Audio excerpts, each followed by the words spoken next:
माझं आणि माझ्या जाऊबाईंचं सरळ नाही हे माझ्या मैत्रिणींना समजून द्यायला खडू व फळा यांची आवश्यकता राहिलेली नव्हती. माझ्या चढफडण्यानं नि त्यात बाहेर पडलेल्या उद्गारांनी ते सिद्ध झालं होतं. ताईंनी आपल्या तटस्थ वर्तनानं उरला संशय काढून टाकला होता. मेजवानीचा फजितवाडा कसा झाला होता हे थोडक्यात दाखवलं आहेच. तरी पण मैत्रिणींनी ढेकरा दिल्या होत्या.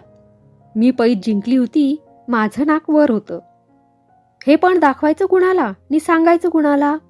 अत्यंत विषण्ण मनानं मागं पडलेला राडा कसा उरकायचा या विचारात स्वयंपाकघरात बसून होते. शरीर मेटाकुटीला आलं होतं. हलवायाच्या घरावर केवळ तुळशीपत्र ठेवून नव्हे तर त्यांची ताटं लुबाडून तृप्त झालेले भामटे वेदांताच्या चर्चेत गुंतल्यास नवलते काय? स्पष्ट सांगायचं म्हणजे मैत्रिणी विडे चघळत पसरल्या होत्या. हसणं खिदळणंही चाललं होतं. तोच मला एकदम स्तब्धता झाल्याचं उमगलं. मी नवल करीत बाहेर आले. सुगावा घेतला. सगळ्या जणी जाऊबाईंच्या खोलीत असल्याचं ध्यानी आलं. तिकडून बोलण्याचे मिश्र स्वर ऐकू येत होते. या बाया तिकडे कशाला गेल्या? जाऊबाईंनी त्यांना बोलावून घेतलं असेल का? की याच ढालगसपणानं तिकडे गेले आहेत? मी आणखी अस्वस्थ झाले. दबत्या पावलांनी खोलीशी गेले. दार पुढं केलं असल्यामुळे माझं जवळ जाणं कुणाला समजलं नसावं. मी ऐकू लागले. आम्ही सांगितलं पाहिजे असं नाही, पण आपसातच समजुतीने विचार केला पाहिजे. मिळतं जुळतं घेतलं पाहिजे नाही का? सिंधू पोक्तपणानं म्हणाली. खरं आहे, बाईचं शांत उत्तर. झालंय काय? साक्रीकरबाई म्हणाल्या. कुमुदबाईंना एक विशेष दर्जा प्राप्त झाला आहे. त्यांना आता तुकारांनी किंवा एकेरी नावानं संबोधणं बरं दिसत नाही. पोरीवाळी सुद्धा कुचेष्टा करतात. म्हणून त्यांचा योग्य तो मान आपण साऱ्यांनी ठेवला पाहिजे. अगदी बरोबर, जाऊबाई उत्तरल्या. प्रमिला म्हणाली. आणि कुमुदबाईंना अहो जाहो म्हणण्यात तुम्हालाही कमीपणा वाटण्याचं कारण नाही. बरोबरीची जाऊ, पगार मिळवणारी, मान दिला म्हणून बिघडलं कुठं? काहीच नाही, जाऊबाईंचे शब्द. अरुणा म्हणाली. संसारात आज कुमुदबाईंचाच मोठा आधार आहे नाही का? त्यांच्या यजमानांची मिळकत घरातच जमा होते. जाऊबाई घोगऱ्या स्वरात म्हणाल्या. काय समजलं? तेव्हा तुम्ही हा जो सल्ला देत आहात तो निस्संशय बहुमोल आहे. मी या संबंधी योग्य तो विचार करीनच. मी फटीतून पाहिलं. वंसनचे वाभाडे काढताना त्यांनी जो अवतार धारण केला होता त्याचीच पुनरावृत्ती आज झाली होती. आपला आवेग मोठ्या संयमानं दाबीत त्यांनी त्या सर्वजणींकडे पाहिलं. ओठात किंचित हसल्याही त्या. वीज कडाडण्याची वाट मी पाहू लागले. या सटव्यांनी ही उठाठेव का केली? मी संतापून स्वगत म्हटलं. कान जाऊबाईंच्या बोलण्याकडे. फटीतून त्यांचा दिसेल तेवढा चेहरा पाहण्यात डोळे गुंतलेले. आता मी एक प्रश्न विचारू का? बाईंनी शांतपणे विचारलं. पण त्या वाक्यातील प्रत्येक शब्दात धग होती. आणि ही गोष्ट त्या बायांच्या ध्यानात आली असावी. त्या सर्वांनीच मांड्या पालटून तेथून निसटण्याची तयारी दर्शवली. हां, बाई दरडावत म्हणाल्या. माझ्या प्रश्नाचं काही ना काही उत्तर दिल्या वाचून मी तुम्हाला जाऊ देणार नाही. बसा मुकाट्यानं. आता हे मला प्रथम कळू द्या. कुमुदबाईंच्या बद्दल तुम्ही जी वकिली केलीत ती तुम्ही आपल्या अक्कल हुशारीनं केलीत की कुमुदच्या सांगण्यावरून केलीत? गाढविनींनो, एकमेकींच्या तोंडाकडे काय पाहता? कुमुदनं मी जावा जावा आहो. आमचं वैर असेल नाहीतर प्रेम असेल. आमच्या घरची उठाठेव करण्याचं तुम्हाला काय कारण? आमच्या घरी येऊन गिळलं त्याचे हे उपकार होय? जा टवळ्यांनो, एकदम तोंड काळं करा आणि पुन्हा ध्यानात ठेवा. माझ्या घराचा उंबरठा चढा, प्रत्येकीचा पाय मोडीन. आजच्या आचरटपणाबद्दलच तुम्हाला 2-2 काठ्या लगावल्या तर काही बिघडणार नाही. पण तितका तुमचा सत्कार करण्याची मलाच इच्छा नाही. जा, एकदम काळं करा. जाऊबाईंचं त्यावेळेचं स्वरूपच असं होतं की चटकन काढता पाय घेणं माझ्या त्या परमप्रिय मैत्रिणींना योग्य वाटलं. माझी वास्तपुस्त न करता त्या खारुताईच्या चपळाईनं निसटल्या. कुमुद, आता तुझी कंबक्ती. मी स्वतःला बजावलं. भिण्यात अर्थ नाही. मी स्वतःला धीर दिला.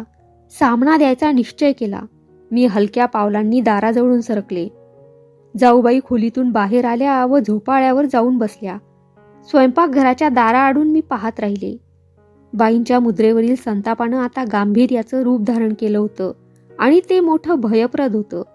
त्यांनी झोपाळ्यावर बसून पाय आत आखडले. डावा हात पुढ्यात आडवा ठेवला. त्यावर उजव्या हाताचं कोपर टेकवलं आणि हाताच्या बेचकेत कपाळ दाबून धरलं. हा प्रकार पाहून माझ्या छातीचे ठोके मलाच ऐकू येऊ लागले. आधाराकरिता मी भांबावून सभोवताली पाहिलं. अस्ताव्यस्त स्वयंपाकघर माझा उपहास करीत होतं. जाऊबाईंचं घसा साफ करणं ऐकलं. मागून खड्या सुरात हाक आली, कुमुद कुमुद, अशी पुढं ये पाहू. मी त्रस्त, चिडलेली व भयभीत होते. मी धावतच त्यांच्या पुढे जाऊन थांबले व खेकसत म्हटलं, हं, ही पहा आले. काठीनं झोडपणार की वरवंटा टाळक्यात घालणार? जाऊबाईंना आश्चर्याचा धक्का बसला. त्या अनिमिष दृष्टीनं पाहत राहिल्या. मी वैतागून म्हटलं, पाहता काय, जावेचं कांडाच काढा ना. काठी आणून देऊ की वरवंटा? बाई खूप संतापतील व अंगावर धावून येतील अशी माझी कल्पना होती, पण तसं काहीच झालं नाही. त्या उद्वेगाने श्रमल्या. शांतपणे म्हणाल्या, छी, अशी उगीच रागावू नकोस. तुझा प्रतिकार करण्याचं सामर्थ्य माझ्यात नाही. तू समोरून सुरा घेऊन आली असतीस तर तुझा हात धरण्याचा किंवा जोराचा प्रतिकार करण्याचा प्रयत्न केला असता किंवा आणखी काही विचार केला असता, पण तसं आज झालेलं नाही. मैत्रिणींच्या आड लपून तू पाठीकडून सुरा चालवलास व मला असं घायाळ केलंस की माझं मन व शरीर दोन्ही विकल झाली. कुमुद, यावेळी मला कसलंच त्राण राहिलं नाही. मला हे नाटकी आविर्भाव कळतात, समजलं? मी बेभान होऊन म्हटलं, तुम्ही मला ताठ्यानं हाक का मारली ते सांगा. मला तुमची इतर सोंग नकोयत. जाऊबाई आणखी मंदावल्या. त्या खालच्या ओढलेल्या सुरात म्हणाल्या, सांगते, सोंग न करता सांगते. विश्वास ठेव माझ्यावर. तुला त्रास होईल वा तुझा संताप वाढेल असा एकही शब्द मी बोलत नाही, यापुढे बोलणार नाही. कुमुद, तुझ्या मैत्रिणींनी माझ्या गुहेत येऊन मला छेडली. या पापात तू भागीदार किती व त्या कुटाळखोर बायांची लावालावी किती हे मला पाहायचं होतं. थांब, मला शेवटपर्यंत बोलू दे. पण आता तुझ्या खुलाशाचं कारण राहिलेलं नाही. तुझ्या बोलण्यानं व वागण्यानं मला कळून चुकलं आहे की या साऱ्या भानगडीत खरी अपराधी तुझी ही वडील जाऊ आहे. त्यांनी एक दीर्घ सुस्कारा टाकला. काही क्षण जमिनीकडे पाहिलं. नंतर पुन्हा माझ्या दृष्टीला दृष्टी देत त्या म्हणाल्या, तेव्हा या चुकीचं प्रायश्चित्त कसं भोगायचं ते माझं मी ठरवते आणि तुझी जी आंतरिक इच्छा आहे ती शब्दशः पाळते. कृपा करून थोडी सवड दे. उन्हाळ्याची सुट्टी संपण्याच्या आत सर्व काही ठरवून टाकू. तू शांत राहा. त्रास करून घेऊ नकोस. आपल्या सांसारिक जीवनात तसं काही बिघडलेलं नाही. सारी माया आपण आवर्ती घेऊ. त्या उठल्या व आपल्या खोलीकडे निघाल्या. दाराशी जाऊन थांबल्या. म्हणाल्या, एक विनंती विचारार्थ करून ठेवते. आपणा दोघींच्या यजमानांना आज घडलेल्या वादळाची कल्पना नाही. बिचारे पुरुष निरपराधी आहेत, निरुपद्रवी आहेत. त्यांना या आगीचे चटके न बसावे. मी माझ्याकडून जपते, तू जपशील, चांगलं होईल. यापुढं मी वचन देते, मी न्याय देणार नाही, तुझ्याकडे न्याय मागीन. अद्यापि तुझ्या हृदयातील चांगुलपणावर माझा विश्वास आहे. देव तुला उदंड आयुष्य देवो, सुखात ठेवो. त्यांचा स्वर कातर झाला. त्या खोलीत गेल्या व त्यांनी दार लावून घेतलं. शब्दांचा मारही असह्य होऊ शकतो का? जाऊबाई माझ्या अंगावर धावून का आल्या नाहीत? त्यांनी माझं मुस्काट का रंगवलं नाही? त्यांचा संताप असा कसा नाहीसा झाला? हाही माझ्याशी अन्यायच होत नव्हता का? घरातील राडा तसाच टाकून मी माडीवर धावले. अंथरुणावर घालून घेतलं. मला अनिवार्य रडू आलं. माणसाची विवेकबुद्धी एक अजब देवता आहे. ती आत कुठं असते, तिचं शासन कसं चालतं नि तिचं एकंदर स्वरूप कसं असतं कुणी पाहिलं आहे? पण ती आहे न्यायनिष्ठूर. माणसाच्या हातून अपराध घडला रे घडला की तिच्या चाबकाचा फटकारा बसलाच. तो फटकारा कधी तिखट असतो, कधी रक्तबंबाळ करणारा असतो. मी चुकलो, क्षमस्व, असं माणूस कितीही कळवळून म्हणो, कितीही करुणा भाको, विवेकबुद्धीच्या राजशासनात सवलत नाही, सदैताही नाही. अपराधाची शिक्षा ठरलेली आणि यातून निर्माण झालेला पश्चाताप किती अस्वस्थ करणारा असतो. बाहेर काही दिसायचं नाही, दुसऱ्याला काही समजायचं नाही, पण आत केवढी धग निर्माण होते, किती दाहक असते ती. अशा अवस्थेत कोठूनही सहानुभूतीचा गारवा लाभण्याची सोय असू नये, आशाही असू नये. या दैन्यावस्थेला तोड नाही. त्या रात्री मी हा अनुभव घेतला. एका विलक्षण एकाकी जीवनातून गेले मी. आज तो प्रसंग आठवला म्हणजे वाटतं, आपण त्यातून निभावलो कशा? जाऊबाईंशी मी अत्यंत अन्यायानं वागले होते यात शंकाच नाही. पण त्यांनी तू पाठीमागून सुरा चालवलास हा जो आरोप केला होता तो तितका खरा नव्हता. माझ्या मैत्रिणींनी जो फाजीलपणा केला होता त्याला माझी अनुमती होती का? नाही.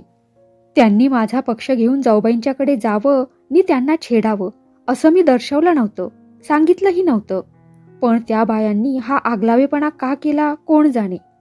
छे, मला कबूल केलं पाहिजे. मी त्यांच्या हाती चुडणी दिली होती. अप्रत्यक्ष माझी अनुमती होती. माझ्या आघातानं जाऊबाईंचं शरीर नि मन दोन्ही विकल झालं. त्यांच्यात त्राण राहिलं नाही म्हणून त्या संतापल्या नाहीत. मला शासन करण्याचं त्यांनी मनात आणलं नाही. खरं असेल हे, पण मी सुटले का शासनातून? नाही. विवेकबुद्धीनं आपला फटकारा अचूक लगावला. झटक्याला तरी मी निश्चित पडले. या अवस्थेत यजमानांची सहानुभूती मागणं व मिळवणं अशक्य होतं. मी त्यांना काय सांगू शकत होते मी? त्यात त्यांचा प्रकृती धर्म. मी सुस्कारा टाकला, विव्हळले. दुःख सांगितलं तर त्यांचं लक्ष जायचं. एरवी त्यांचं वर्तन असं, तू नि तुझं जीवन, वाटेल तो गोंधळ घाला. बरं, याच्या उलट मी त्यांना घडलेला प्रकार सांगितला असता तर? छे, मला कल्पना करवत नाही ते माझ्याशी कसे वागले असते. कारण ही गोष्ट त्यांना मातेप्रमाणे पूज्य असलेल्या भावजई संबंधी होती. त्यांनी एकंदर वस्तुस्थितीचा कसा विचार केला असता कोण जाणे. अन जाऊबाईंचं सांगणं, ही भानगड पुरुषांपर्यंत न नेलेली बरी, याला कारण तसंच काही असावं. असो. यात खरी धन्यता जाऊबाईंच्या शांतपणाची. घरातील शिस्त एवढी बिघडली तर खसकन अंगावर येणारी, तिचा शब्द खाली पडला की प्रत्यक्ष पतीला दटावणारी आणि उणाधुरा शब्द ऐकला की फणा उभारणारी ती नागिण, मी तिला पूर्ण छेडली असतानाही खवळली नाही की धुमसत राहिली नाही. केवळ शांती ब्रह्म तिच्या ठिकाणी अवतरलेलं दिसलं. माझ्या मूर्खपणानं घरात निर्माण झालेला राडा जाऊबाईंनी मुकाट्यानं आवरला. पुरुष घरी येतात जणू काही आमच्या मेजवानीचा प्रसंग घडलाच नाही इतका धीमेपणा त्यांनी दाखवला, गुप्तपणा राखला. आमच्या धांगडधिंग्याला जवळचा एक साक्षीदार म्हणजे श्यामा. तिनं अजाणतेपणानं कब्बशा फुटल्याचा उल्लेख केला. पण तिचं बोलणं पुरं होण्याच्या आत त्यांनी, श्यामा, काही गोष्टी मुलांनी बोलायच्या नसतात एवढं बजावलं. श्यामा उमगली. याशिवाय त्यांनी ताकास तूर लागू दिली नाही. तेच खेळकर वातावरण, तीच शिस्त, तेच बोलणं चालणं त्यांनी टिकवलं. राग व अपमान गिळण्याचं त्यांचं हे सामर्थ्य मला त्यावेळी भारी आश्चर्यकारक वाटलं. आजही तो काळ, तो प्रसंग आठवला म्हणजे वाटतं, ताई एका सामान्य कुटुंबातील गृहिणी असल्या तरी सौजन्यात त्यांची पातळी निस्संशय उंच आहे. ती रात्र गेली आणि पुढचे दिवस असेच भराभर येऊ जाऊ लागले. कालाची निर्वाणिरव नित्याप्रमाणे होत राहिली. आमचं कुटुंब काय, हजारापैकी एक. त्यांचं जीवन तशाच वेगात चालू राहिलं. माझं व्यक्तीचं जीवन, त्याला महत्व ते काय. माझं अपराधी मन थोडं थोडं धीट बनत गेलं. त्यांच्या ठाई निर्माण झालेली खंत तितक्या प्रमाणात कमी झाली. घडलेल्या प्रकाराची जाणीव जाऊबाईंनी अल्पांशानं दिली नाही आणि मला काही बोलण्यास त्यांनी संधी दिली नाही. मी काही बोलणार असं समजतात त्यांनी किंचित हसत म्हटलं, ही गोष्ट कालाच्या जमा खर्चात नोंदली गेली. ते खातं बंद झालं. आता त्याची वाटाघाट कशाला? पुन्हा तसं काही न होईल याला मी जपणार आहे. चुकांपासून बोध घ्यावा, उगीच ती गोष्ट उगाळू नये. मला यावर जास्त बोलण्याचा धीर झाला नाही. त्यात शाळेतील कामाची व्यग्रता मला उपकारक झाली. उन्हाळ्याच्या सुट्टीचा ध्यास विद्यार्थ्यांप्रमाणे शिक्षक वर्गाला लागलेला होताच. मुलांच्या परीक्षा, वह्या तपासणं, ऑफिस वर्क यांची झिम्मड उडाली होती व चक्राचे ते फेरे घेत राहणं मला आवश्यक होतं. शाळेतील कोणत्याही कामात अंगचोरपणा करायचा नाही हा माझा स्वभाव धर्म होता व तेच माझं पुण्य होतं. घडून गेलेल्या प्रकारानंतर माझ्या मैत्रिणींची प्रतिक्रिया काय झाली इकडे मात्र मी दुर्लक्ष केलं. त्यांच्यापैकी कोणीही विशेष उचल केली नाही. माझ्याशी त्यासंबंधी बोलण्याचा प्रसंग आणला नाही. त्यांचा मार्ग त्यांना, माझा मला, असं घडलं. याचा अर्थ असा मात्र नाही की मी मनातून प्रसन्न होते किंवा घडलेल्या प्रकाराचं मला विस्मरण पडत चाललं होतं. नाही, तसं सुतराम झालं नाही. जाऊबाईंच्या समोर मी त्यांची अपराधी म्हणून लज्जित होते व फावल्या वेळी मनात असंही येत होतं की आपल्याकडून घडलेल्या दोषाचं काही परिमार्जन व्हावं. पण तितकं मनोधैर्य मला दाखवण्याचं साधलं नाही. इंग्रजी शिष्टाचारात थँक्यू आणि प्लीज या शब्दांमध्ये जो औपचारिक भाग आहे तसाच तो फॉरगेट अँड फॉरगिव्ह याला आहे. मी या पद्धतीनं दोषमुक्त होऊ पाहत होते. जाऊबाईंनी ही गोष्ट ताडली असावी आणि म्हणूनच त्या मला ती संधी देण्यास तयार नव्हत्या. त्यांना तो ओठापुरता असणारा उपचार नको होता. एवी तेवी लाथ बसली, तिचं निवारण करता आलं नाही. मग आता मागाहून ती करता मिळणारा नमस्कार तरी कशाला घ्या, असं त्यांनी मनाशी ठरवलं असावं. माझ्या हृदयाला चाटून जातील अशा आणखी 2 गोष्टी केवळ मलाच जाणवतील अशा घडत होत्या. पहिली गोष्ट म्हणजे बाईंचं माझ्याशी होणारं बोलणं चालणं व एकूण वर्तन. पूर्वी त्या मजवर एक प्रकारचा अधिकार गाजवीत होत्या. मला वचक बसावा अशी त्यांची भाषा होती.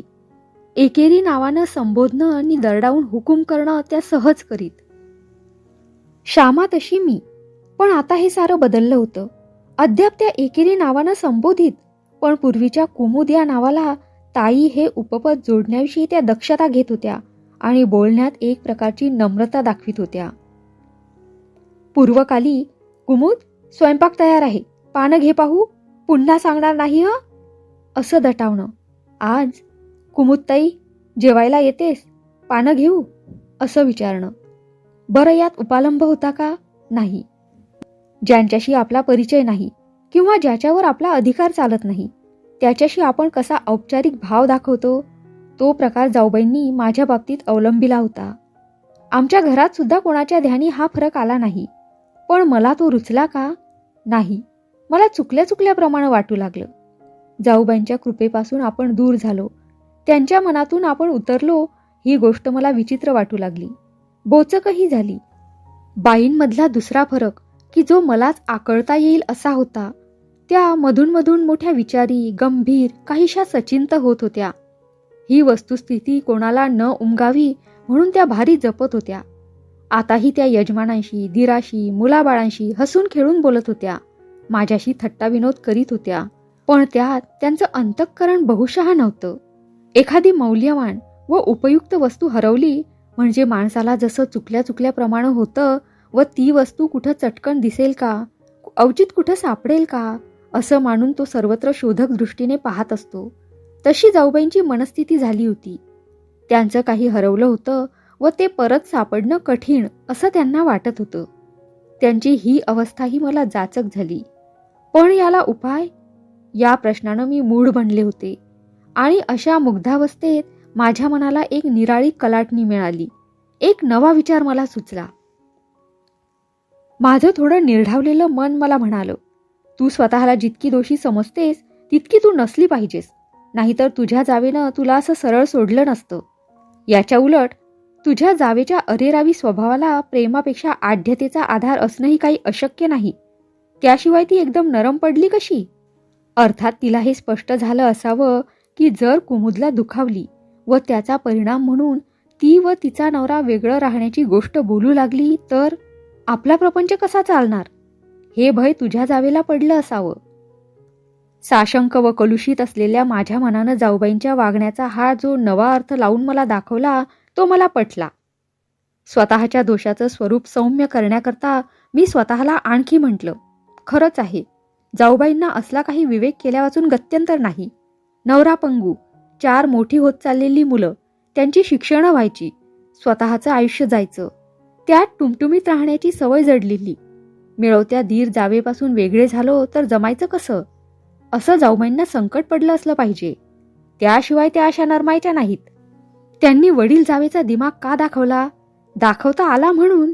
मऊ सापडलं की कोपरानं खणू लागायचं असा माणसाचा स्वभावच आहे. मग मी थोडी न्यायनिष्ठुर होऊन स्वतःकडे पाहिलं आणि निकाल दिला. आपण काही विषय चुकलो नाही, आपल्या अधिकाराविषयी जागृत राहिलो एवढंच. आता ही गोष्ट थोड्या निराळ्या मार्गानं घडायला पाहिजे होती. मैत्रिणींचा चोंबडेपणा चालू दिला हे थोडं गैर झालं, बाकी विशेष काही बिघडलं नाही. घरोघरी त्याच परी भावाभावांनी एकत्र कुटुंब करून राहण्याचं ठरवल्यावर त्याचा शेवट केव्हा तरी असा व्हायचाच. कुठं पुरुषात खळबळ व्हायची तर कुठं बायकात जमायचं नाही. तात्पर्य काय, रायकर बंधूंनी जमण्यासारखं असलं एकत्र राहावं, नाही जमलं वेगळं व्हावं, यात जगावेगळं काय आहे. संशय हा झोटिंग महा. त्यानं ही अशी माया रचली. मला ही खरी वाटली. मी स्वतःला क्षमा करू लागले. दर दिवशी मी स्वतःकडे दोषांचा वाटा कमी कमी घेऊ लागले. आज मला या साऱ्या प्रकारांचं उद्वेगजनक हसू येतं. वाटतं काय माणसाच्या मनाची व स्वभावाची रचना आहे. स्वतःकडून दोष घडताच तो किती भ्याड, सलज्ज व दुबळा असतो. पण तो दोष दूर सारण्याची युक्ती त्याला सापडली तर तो त्या काडीचा आधार घेतोच. कुमुद रायकर तेच साधत होती. मग तिनं ठरवून टाकलं, जाऊबाईंनी फणा उभारला, बडगा दाखवायचा. नाही उभारला, संसार सांभाळायला आपल्याला कोणी पाहिजेच. माझ्या मनाची अशी तयारी होऊन मी बाई पुढं कशा वागतात व काय करतात इकडे लक्ष लावलं. उन्हाळ्याची सुट्टी सुरू झाली. आम्हा दोघीत दुजाभाव निर्माण होण्यापूर्वीच आम्ही सुट्टी संबंधीचे काही विशेष बेत केले होते. पण आता त्यातील आत्मीयता नष्ट झाली होती. आधी बाईंनी 4-8 दिवस जाऊन परत यायचं. तोपर्यंत मी संसार सांभाळायचा. माझी आई राहण्यास आली तर बरंच झालं. स्वयंपाकघराचा त्रास चुकेल. नंतर बाई परत येतील. आपण मुंबईला आपल्या बहिणी व मैत्रिणी यांच्या मेळाव्यात निघून जायचं. अगदी सरळ सरळ कार्यक्रम. त्याप्रमाणे जाऊबाईंनी प्रयाणाची तयारी केली. थोरला मुलगा माधव व धाकटी जुळी भावंड मधू, माधवी यांना घेऊन त्या निघाल्या. जाताना त्या विशेष काही बोलल्या नाहीत. मीही काही विचारलं सवरलं नाही. त्या गेल्या. मागं आम्ही 4 राहिलो. मी, हे, श्यामा आणि आप्पा. यानंतर 2च दिवसांनी आई आली. माझ्या मनासारखं झालं. संसाराची एक वेगळी चव मी अनुभवू लागले. माझा विवेक कुठं अज्ञात स्थळी जाऊन दडला होता व कलुषित झालेल्या बुद्धीनं मला प्रशंसापत्र दिलं होतं. तू कोणी सामान्य स्त्री नव्हेस, कर्तबगार थोर स्त्री आहेस. अर्थात ही गोष्ट मी आपल्या जन्मदात्या आईला समजावून देणार नाही तर कोणाला. त्यात सुसंधी अशी जाऊबाईंचं दडपण नव्हतं. माझी मी मिळवती स्वतंत्र होते. पगारही आला होता. लेकीचं कौतुक करण्यास आईला मोठा वाव मिळणार होता. इकडे जा तिकडे पळ सांगण्यास श्यामा होती. इंद्रपद हाती आलं होतं म्हणाना. पाल्हाळ नको म्हणून 3 अंकाचं नाटक सांगते. अंक पहिला. घर आईच्या व श्यामाच्या अंगावर टाकून कुमुद रायकर टीडी, सेक्रेटरी महिला मंडळ, अध्यक्ष, बालविकास मंदिर इत्यादी धावपळ सुरू करतात. महिला मंडळात 7 दिवसाची वसंत व्याख्यानमाला चालू करणं, बाळगोपाळांकडून बसवलेला एक नाट्यप्रयोग करून दाखवणं, हरिजन स्त्रीवर्गात साक्षरता प्रसाराची मोहीम, महात्मा गांधींना श्रद्धांजली म्हणून ग्रामसफाई व सूतकताई यांचा एक वर्ग काढणं, इत्यादी इत्यादी इत्यादी इत्यादी. दुसरा प्रवेश. हे सारं आईला दाखवण्याकरता तिची टांग्यातून मिरवणूक. तिसरा प्रवेश. कुमुद रायकरांना भेटण्याकरता या बाया आल्या. ते पुढारी आले. इकडच्या मुली जमल्या. तिकडे मुलं गोळा झाली. बाहेरगावच्या व्याख्यातांची पत्र आली. मासिकांनी लेख मागितले. छे छे छे, कामाचा केवढा हा डोंगर. पण शाबास मिसेस रायकर यांची. सारी कामं उरकीत होत्या. कारण प्रत्यक्ष करायचं असं काहीच नव्हतं. छे, आज तर चमत्कारच झाला. त्या मुन्सफीनबाईंनी कुमुदताईंची तारांबळ होऊ नये व दगदग पडू नये म्हणून सकाळी स्वतःची कार धाडली. फक्त 1.5-2 गॅलन पेट्रोल ब्लॅक मार्केटनं कुमुदताईंनी घालायचं आणि खुशाल 1-2 तास मिरवायचं. कुमुदनं मुन्सफीनबाईंचं पत्र आईपुढे करून तिला आश्चर्यात पाडलं. पडद्यात पेट्रोल घातल्यानंतर 2 ठिकाणी कुमुद आईसह जाऊन आली. लागलीच मुन्सफ साहेबांना गाडीचं काम लागलं. कारची श्रीमंती आली तशी गेली. कुमुदचे अवघे 10 रुपये गेले. थोरा मोठ्यांचा लोभ संपादावा लागतो याकरता. कुमुदनं आईला हा धडा समजावून दिला. आई काही बोलली नाही, पण आपल्या पोरीला कामाचा इतका उरक कसा या आश्चर्यानं स्तंभित झालेली दिसली. अंक दुसरा. कुमुदताईच्या वटवटीचं एरंड गुऱ्हाळ. मी मिळवते, यजमान मिळवतात, यामुळे एवढा मोठा संसार चालला आहे. जाऊबाईंना याची पूर्ण जाणीव आहे. त्या कुमुदच्या अर्ध्या वचनात असतात. कुमुदची बाहेरची तंत्र सांभाळण्याकरता त्यांना भारी दक्ष असावं लागतं. त्या मर्जी सांभाळून असतात इत्यादी. अंक तिसरा. आईला येऊन 4 दिवस झाले आहेत. कुमुदच्या कार्याचे कागदी घोडे थै थै नाचत आहेत. वर्तमानपत्रात एखादी टिमकी वाचते आहे. कार्याची खरी दिल्ली बहुत ही दूर दूर है. डॉक्टरांचं म्हणणं पडलं, इतकी दगदग कामाची नाही. कुमुदताईंनी थोडी विश्रांती घेणं आवश्यक आहे. कार्य थोडी लांबणीवर पडली तरी चालतील. श्यामा सुद्धा म्हणाली, काकू तू इतकी दगदग नको करू ग. प्रवेश दुसरा. साक्रीकर बाई आल्या. मैत्रिणी आल्या. त्यांनी सुद्धा आईला सांगितलं. कुमुदला सांगा काही, समाजाकरता झटायचं, त्याला काही सीमा? आई आश्चर्याच्या कोंडीतून बाहेर निघेना. प्रवेश तिसरा. झालं. कार दिलेल्या साहेबांची बदली होणार म्हणे. त्यांना बढती मिळाली आहे. त्यांचा आणि राजाभाऊ रायकर BA LLB यांचा केवढा तरी स्नेह. त्यांना एखादी छोटी ॲट होम देणं आवश्यक. कोर्टातील इतर 4 प्रतिष्ठित माणसं येणार. काही वकील बोलवावे लागणार. साक्रीकरबाईंचा सल्ला हवा. चिंगू मावशींना सहाय्याला बोलावलं पाहिजे. आता आई आहे, तितकी उधळमाधळ व्हायची नाही. पडद्यात चिंगू मावशी पोरट्यासह आल्या. आईशी गोड बोलल्या, पण इतर बाबतीत त्या ठमाईनं आईला हू की चू करू दिलं नाही. परस्थानी आलेली ती पोक्त बाई, घर लेकीचं, पण त्याची वरात चिंगू मावशीच्या मर्जीवर. त्या माऊलीनं जाणलं, गप्प बसण्यात मान राहील. लेकीचं कर्तृत्व पाहून ती गारेगार झाली होती. एकदम बदलता देखावा. वेळ पहाटे 5ची. आप्पांना यावेळी थोडा गरमागरम चहा लागे. अर्थात काठीच्या आधारे लंगडी घालीत ते पाकगृहात आले. पाहतात तो काय, काल घडून गेलेल्या मेजवानीचा गोपाळकाला सर्वत्र पसरलेला. करतो काय बिचारा. लंगडत त्यांनी थोडी आवराआवर केली. तोच चपापून उठलेली श्यामा आली. तितक्यात आले राजाभाऊ. प्रत्येकानं स्वतःच्या मनाशी सध्याच्या गृहकर्तीच्या गुणाचं कौतुक करीत स्वयंपाकघर आवरलं. राजाभाऊंनी स्टोव पेटवला. श्यामानं चहा करण्याची उपकरणं आणून दिली. एकमेकांशी विनोद करीत आप्पा पद्धतशीर चहा करण्यात गुंतले. लेकीला जवळ बसवून ते म्हणाले, श्यामा, एखादं पद म्हण पाहू. श्यामा गोड गळ्यावर म्हणू लागली. स्वयंपाकघरातील गडबड ऐकून प्रथमतः कुमुदची आई जागी होते. उठून बसते. नवल करीत कान देते. जवळच कुमुद निजलेली असते. तिला हलवून जागी करते. गाण्याचे सूर ऐकू येतात. आम्ही काय कुणाचे खातो, तो राम आम्हाला देतो. बांधिले किल्ल्याचे तट, तयाला फुटती पिंपळवट. तेथे पाणी कोण घालितो, तो राम आम्हाला देतो. कुमुद आईला म्हणते, श्यामा आप्पांना चहा करून देत असेल. पोरीचा गळा किती गोड आहे नाही. आई गंभीरपणे म्हणते, पदही किती लक्षात घेण्यासारखं आहे.